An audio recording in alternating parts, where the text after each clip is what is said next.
actually hit the start button if I'm going to record for him.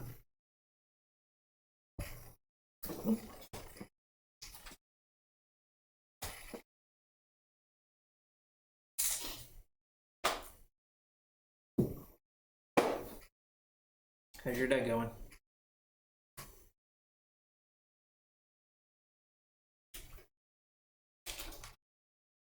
My alarm didn't go off this morning, so this morning started a little hectic.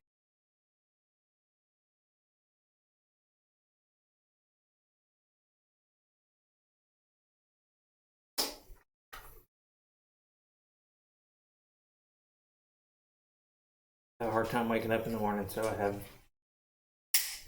my bedroom lights on the smart switch, and I set them to go off when it's time for me to get up, so they cut on full bright. So my light, I cracked one eye open and said, "Oh, the lights are on." So why are the lights on? Jumped out of bed. Wasn't too late.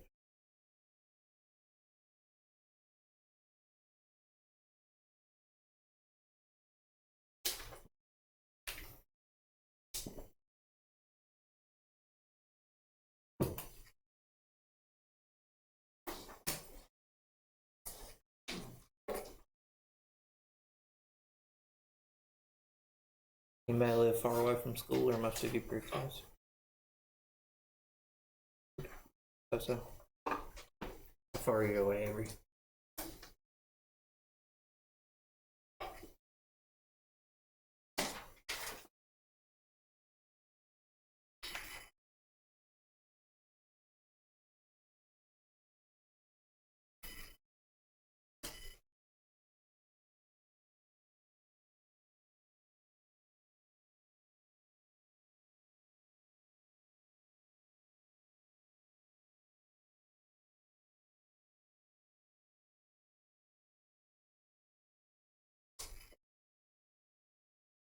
Thirty going okay?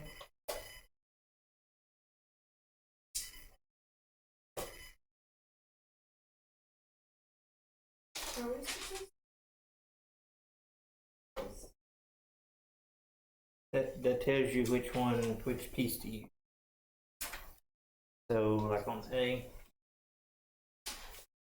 we want to find f of -3. So -3 is our x value. So then we look and see which one that matches. Is -3 less than or equal to 5, or is it greater than 5?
You should be able to handle vertical line test.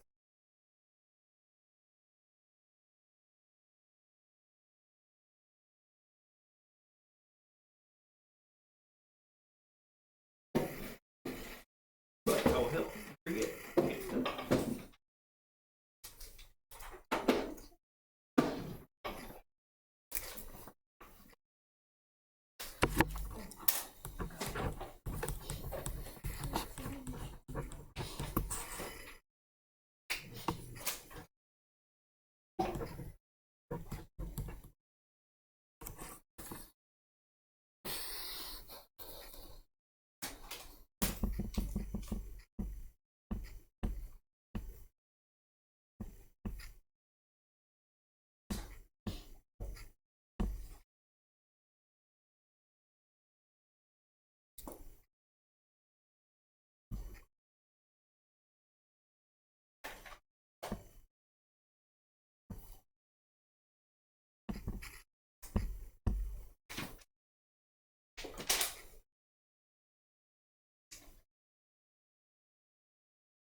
Put a poster up on the wall. Mathematics. So look at it sometimes. Can't all be history in here. So.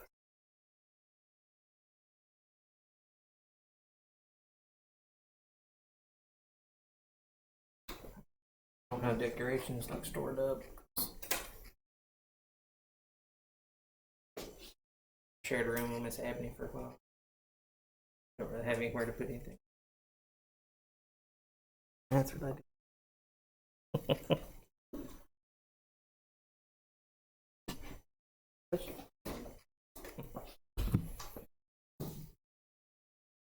That was easy for me.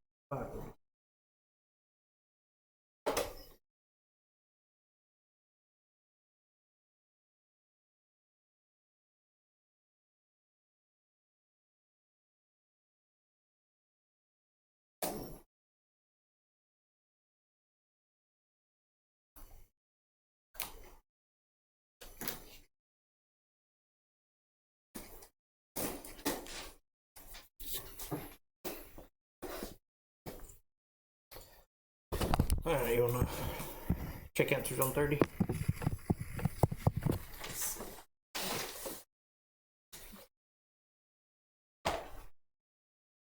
And write it down. Check each other.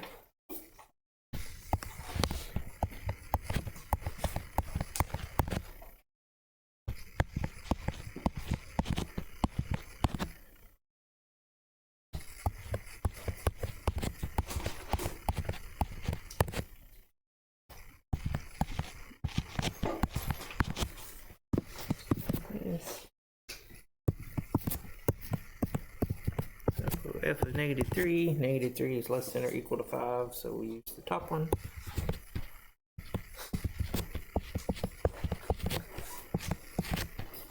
Square root of 1 is 1.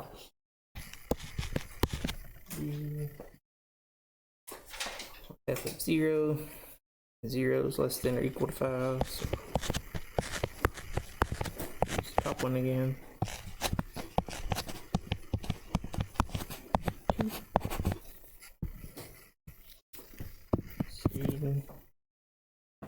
F of 5, we have the or equal to bar on the top one, so we use the top one again.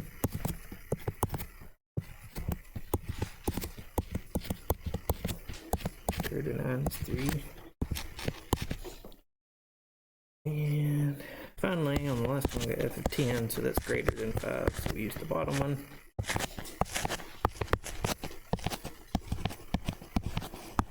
That's 5 squared, which is 25.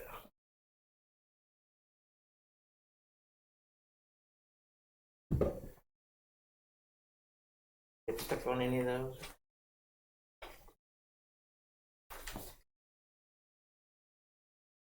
Once it clicks on how to use the piecewise functions.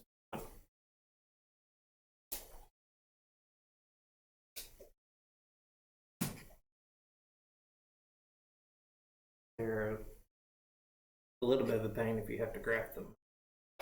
We're not worried about that right now. So.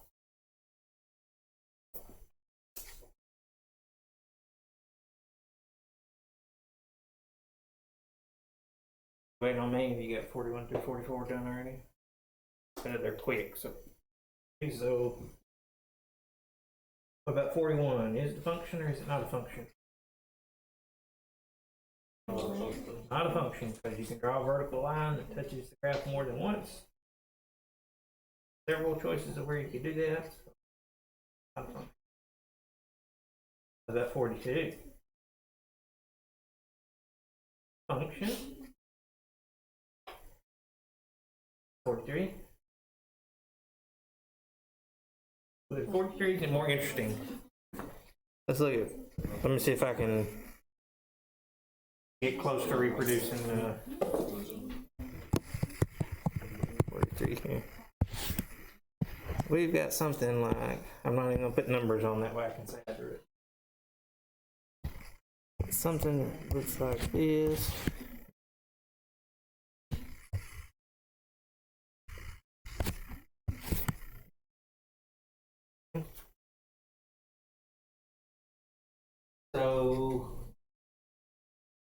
I guess the question is, clearly, hopefully, over here, write it on across as one. Over here, it can only cross once. So really our problem area is right here on the y-axis. So the question we have to be certain of on this one is if we look at the y-axis, we draw a vertical line right down the y-axis, how many times does that touch our graph? That is once. That one can be a little tricky, but we've got an open circle top piece, so that means we don't have a point there. So the point on our graph, the only point on our graph is the closest.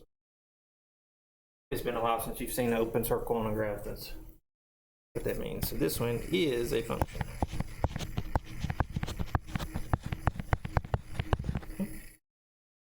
And 44. Not a function, that one's a little easier. Okay. All right. Anybody remember how to do 61? Kind of. That's good. 61. All right, it says we want to find the composite function, so we're trying to find this thing. A lot of people call it fog, but that, if you read it, it's f composed with g. When you're dealing with functions, you have, in addition to addition, subtraction, multiplication, and division, we also have another operation we can do with functions called composition. And that's where we take one function and plug it into the other function. Right? We use one function as the input to the other function. And it also wants us to find it the other way around. So let's find that. Yeah. So find fog and golf. Okay. So two functions again. This is squared and square root of x.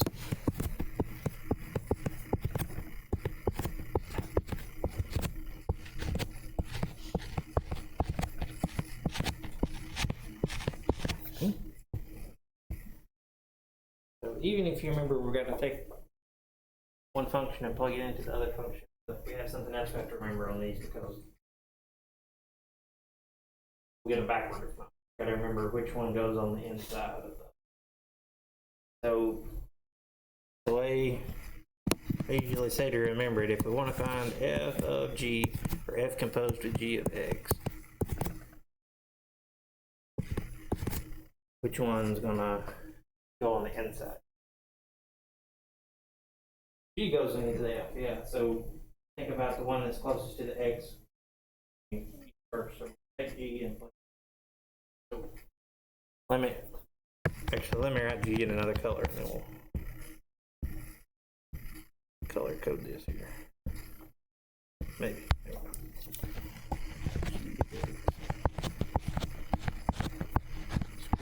So what we want to find, f of g of x. That's another way of writing the same thing. I'm going to take g of x, plug it in for x. So the cursor away. So that means we want f, and I should have did that green. I went to all that trouble to change colors.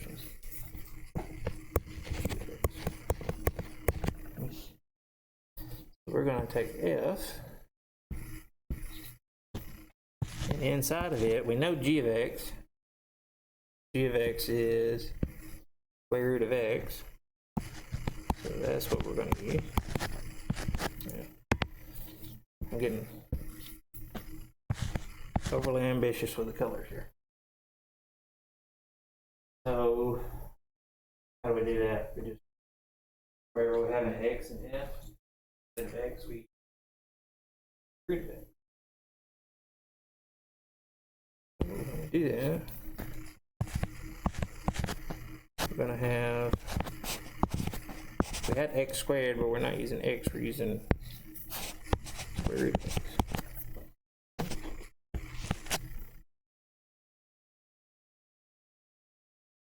And then what's the square root of x squared? x.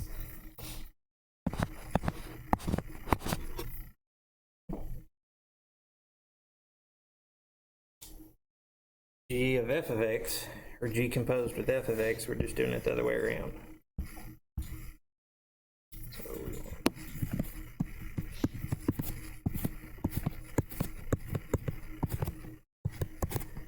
f goes on the inside.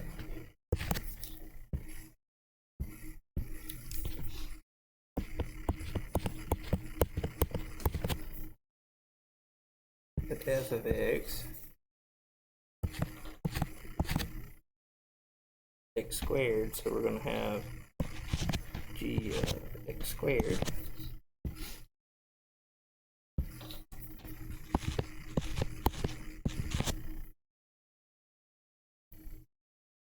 so how do we get there? That's square root of x squared.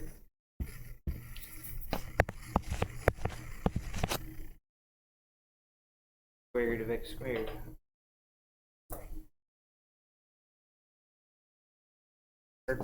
Something real quiet about it.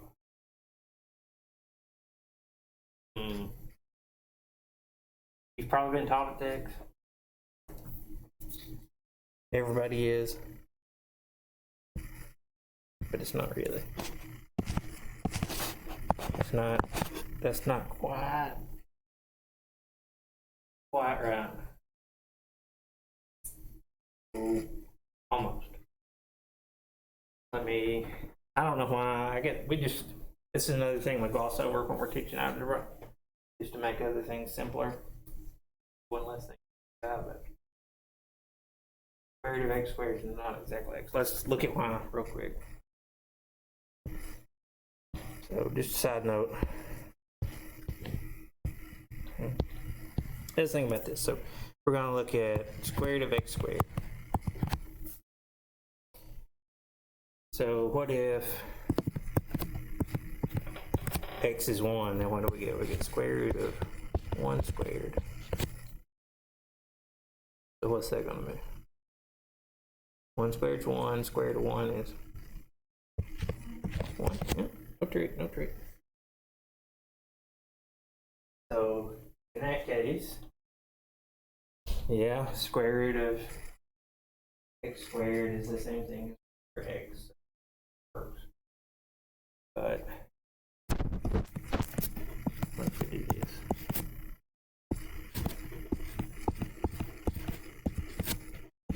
Then we got square root of negative 1 squared. Negative 1 squared is 1, and then square root of 1 is 1.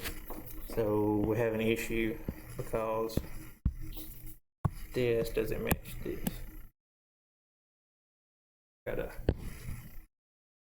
This one's okay. This situation's okay. Here. So what we want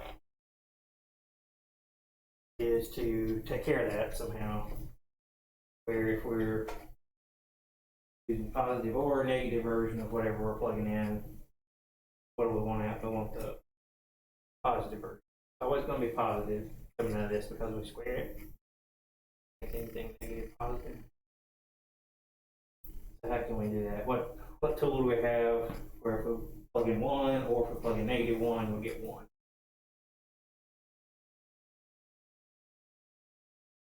Absolute value, you got it. So that's what we're missing up here. And we don't talk about it in algebra hardly ever for some reason, but this would be absolute value.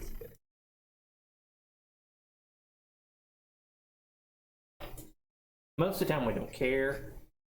That's the way we get around that. Your teacher didn't lie to you, your previous teacher. The way we get around that is normally when we're dealing with like simplifying square roots and stuff, we say assume variables represent positive numbers.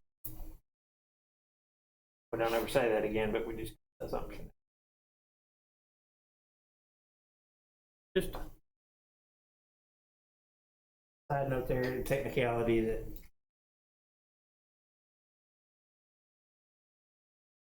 talk about.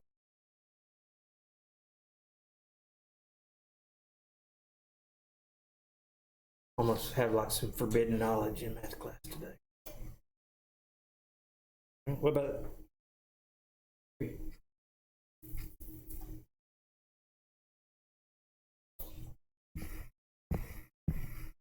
Is it just 61 and 62? Yep. Yeah. Didn't really want to get cosine involved today, and already had one with square root. Don't worry about domain on that one.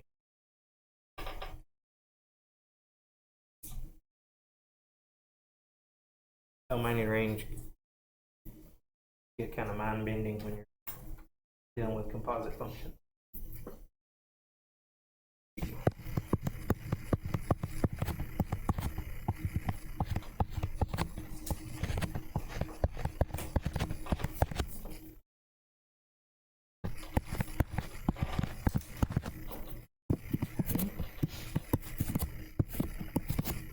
So we do f composed with g first.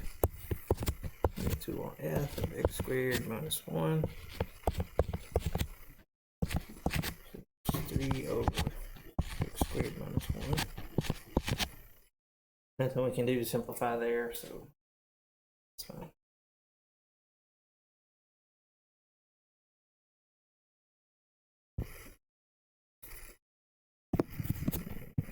Do the other way around.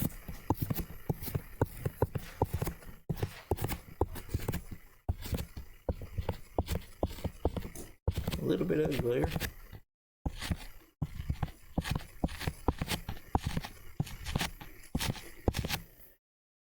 We can simplify that just a little bit. We can square the 3 over x. So how do we square a fraction? Square the top, square the bottom. We could also call that 9 over x squared.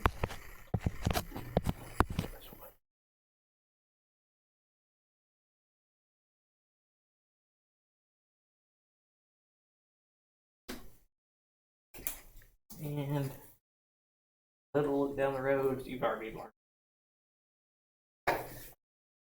learned. One of the big times when we do this composition, checking to see if they come. Neither one of these did, right? The first one, 61, almost. This one was x with this value of x. It was really close, but it didn't quite come out exactly the same. This one, sure, they're not the same, and really, we're not just looking for them to be the same. There's a special time when if you do the composition both ways around and you get x on both of them. So we were really close on 61.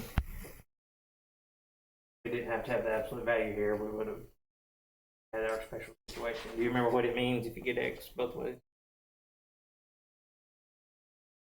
We're on our track there. The two functions have a special relationship then that we call inverse functions. That they're inverse functions.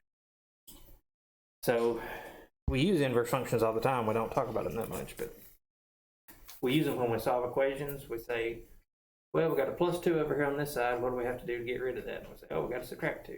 Those are inverse. Or we say, we've got square root of x. We want to get rid of that. What do we have to do to both sides?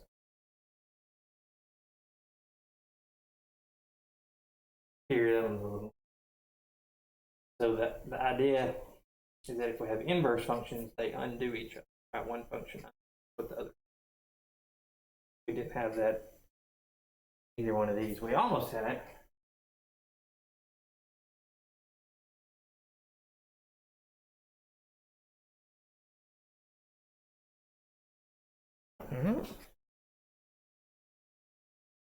Any questions on any of those?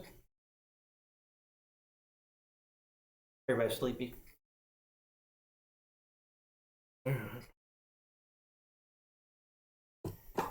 Coffee day or something. If you're finished with those and those ready, and I'll come around and grab them in just a second.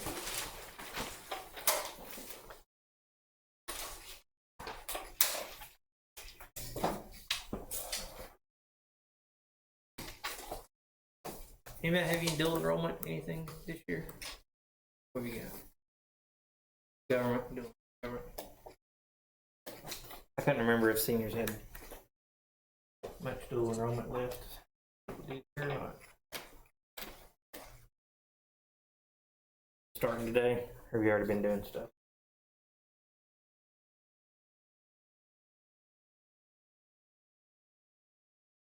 Okay, let's see.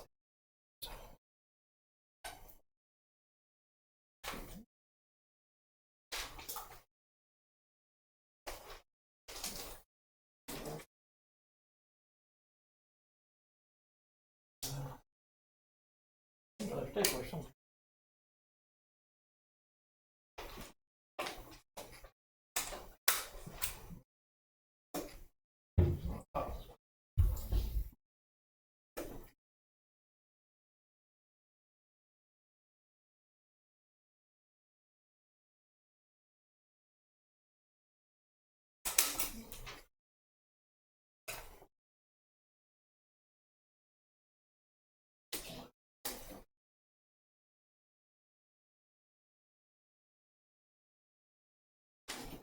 About half an hour.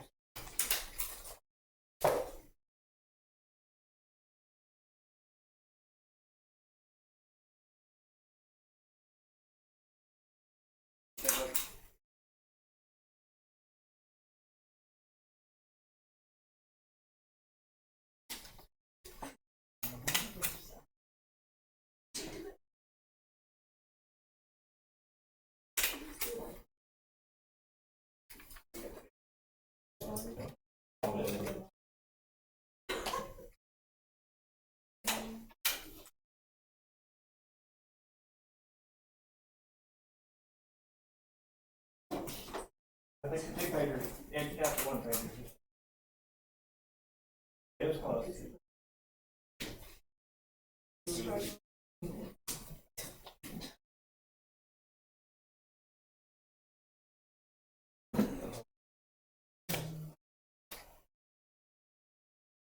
Anybody really in love with trees? Like you just makes you sad if you use sheet paper. That's good because in calculus we kind of hate. We will.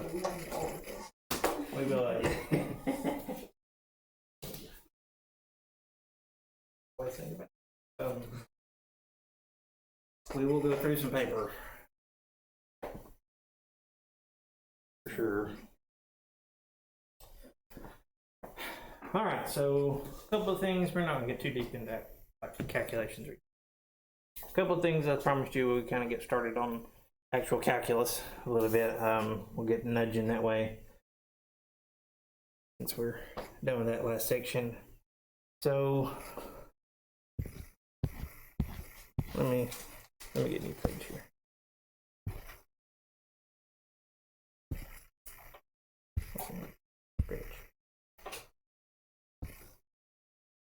Okay, so here, let me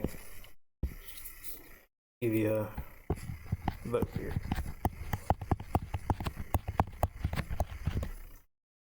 Okay. Who's favor of dark background?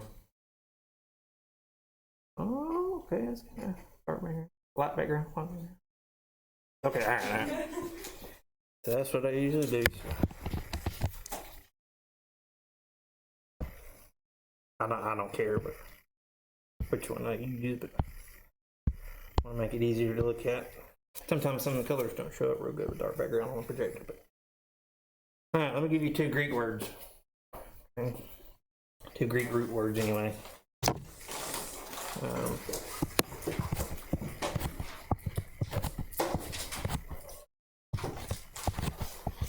And they're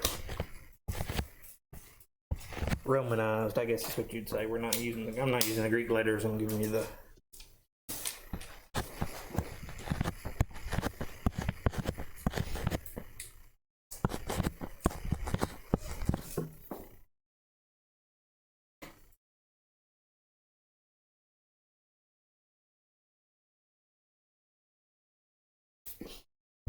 regular English alphabet. Okay. So these are the Greek roots of two words, English words that you know. I got a guess on what one I'm in. What's it look like? Math, mathematics. Okay. Which one do you think that one is?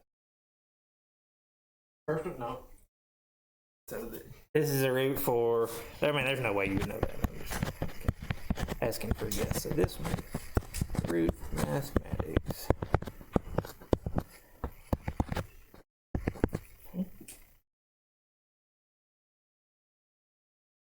Got any guesses on that one?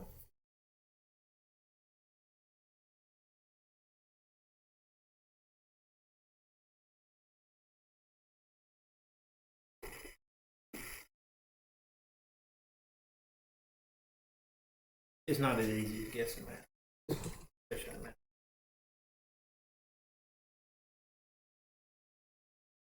No off the wall guessing. You don't like guessing games, huh? What you're talking about? Other one is the Greek root for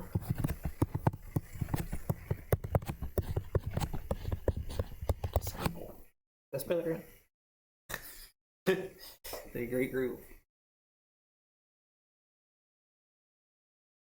Not something you think about much, but there are a lot of ties between this idea of discipleship.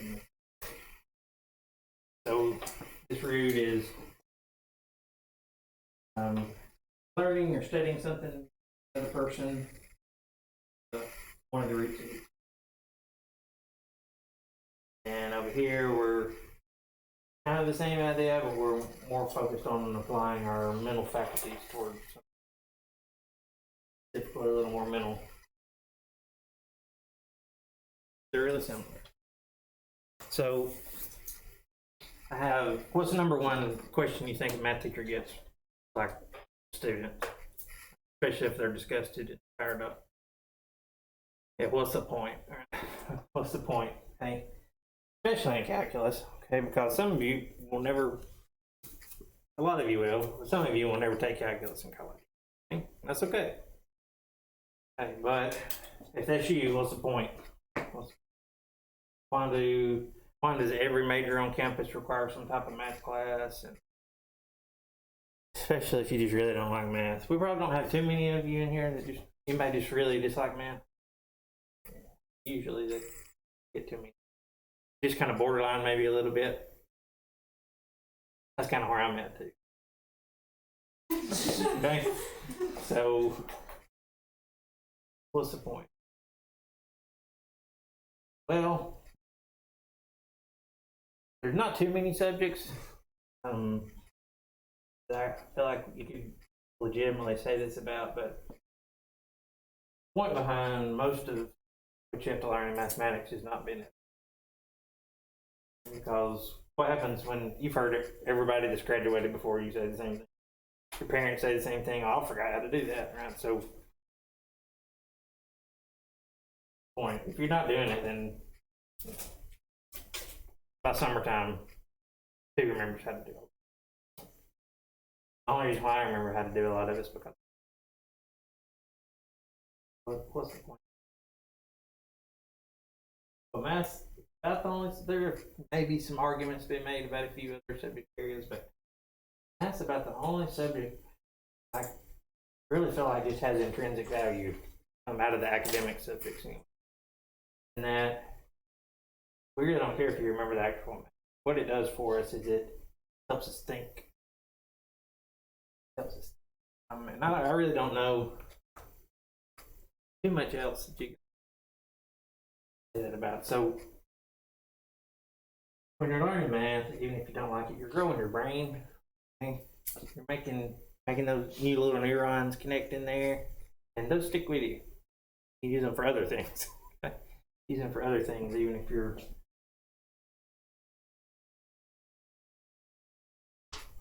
Here's my little spill on that. Little spill. Okay, so quick intro into what we're dealing with, calculus specific. Anybody have any idea how long calculus has been around? Any? Take a wild guess. You're not guessers, she said. Guess what century it came from?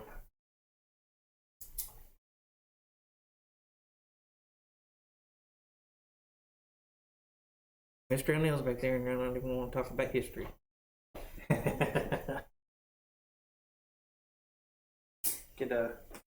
So, calculus was developed supposedly independently by two different people. Okay, two different people. One of them you've heard of before, almost certainly.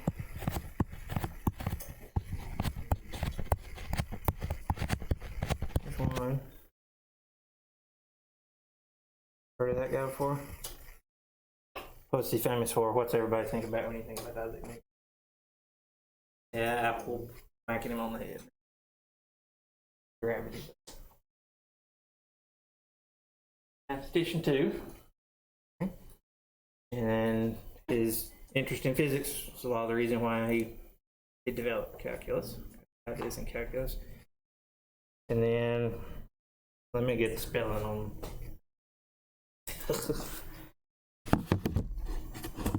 I'm a math teacher, so I'm not very good at spelling, so let me get this guy's name right.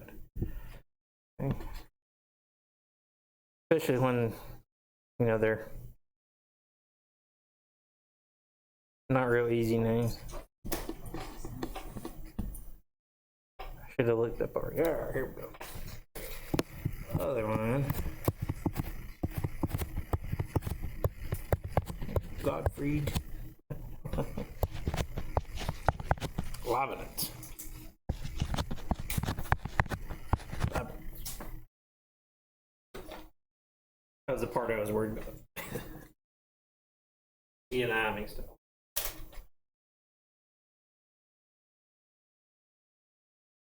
I had two different questions they were really pondering. Two different questions they were thinking about. So we kind of, a lot of times when we teach calculus, we teach it as kind of two different sides to the same coin. So we're going to start from one perspective, but probably right after Christmas we'll move into thinking about it from the other way around. We've got two big ideas here. So one I've alluded to a little bit in here. We said if we have a line, if we have a nice straight line, it's as straight as I can get it. What can we do? Well, we can take 2 points on the line, do rise over run, and figure out the slope. And it doesn't matter what 2 points we pick. 2 points down. And we get the same slope. But the calculus idea comes in here. So slopes are really useful when you're talking about straight lines. Another name for slopes, rate of change. Rate of change applies to lots of stuff in the real world. You know how all kinds of different things change. But things are not always straight lines. Things are not always straight lines. Lots of times we have more complicated looking functions. So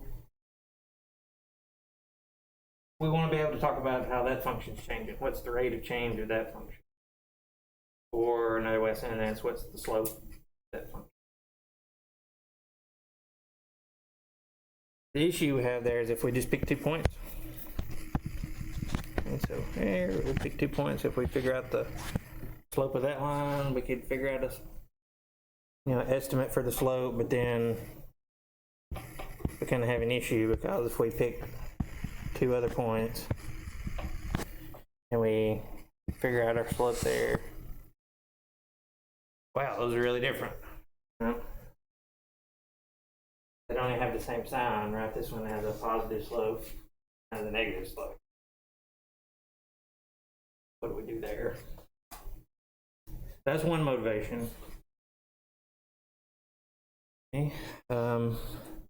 The other motivation, the kind of the other side, same coin, and they're the same question. They don't look like the same question, but we're going to use the same idea of calculus to answer both of these questions. Okay? And this looks completely different. Okay, this looks completely different. So it took a while for us to figure out they were tied together, but so here's another situation. Maybe we've got a graph. It will go with a nice straight line. Okay, so we're going to say we're going to pick a point on the x-axis, and we want to know what's the area in here. What's the area of this shape we made this triangle with? We've been able to find area of triangles for a long, long time. That's not a hard problem. How do we get area of a triangle? Right? It's just half base times height. So the distance here on the x-axis would be our base. Our y value up here would be our height. Take half of that, we're done. A little problem. But what's the deal if we're not dealing with a straight line? So now we're thinking about more complicated functions. So what if we got something like this? Now the question we're asking is, what's this area in here? Or what's this area? Put both of those together. That's not even worst case scenario. We could have much worse things. Maybe we've got one like that. Okay, that would be a maybe not right here. I got a little bit crazy, but passes vertical line test, right? That's and we could say what's the area in here? We don't have a nice formula for that. Geometry, no matter how good your teacher is, you don't cover the area of a squiggle. So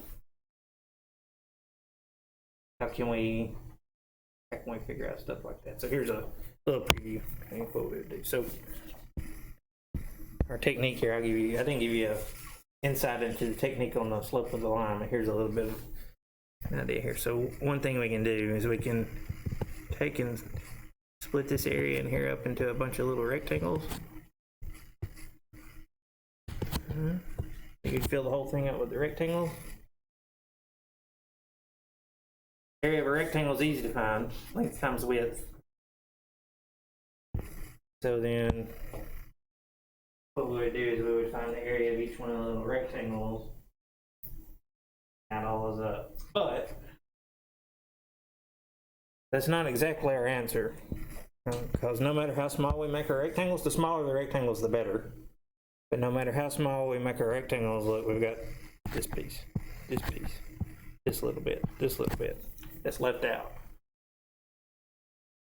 And that adds up all those little pieces we're missing. That's only an estimate. What we want an exact answer. We want to be able to say the area exactly. We can do that, okay. And just like with the slope of the line, here we can get an estimate of the slope, but it's not great. But we've got some techniques we can use. We can say the slope at this point on this curve is exactly. That's where we're headed. So this part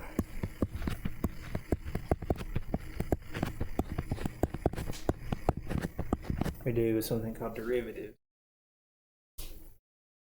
or sometimes we hear this called differential calculus.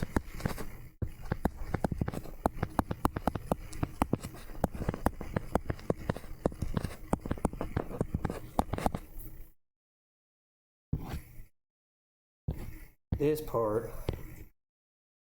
to do with something called integrals.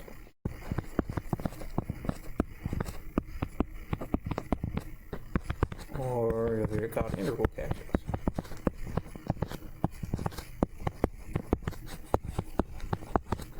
They're both the same calculus, but sometimes they're kind of being more specific about what types of thinking we're doing. And to get to both of those, so we really have three giant topics that we talk about in Cal 1. We need to talk about what a derivative is, how we find it. We need to talk about what an integral is, how we find that. But to get there, the first thing we're going to do, what we'll start tomorrow, is by talking about this idea of a limit. That's our first big topic, one of the big three. What's the limit? Okay. We'll start on that tomorrow.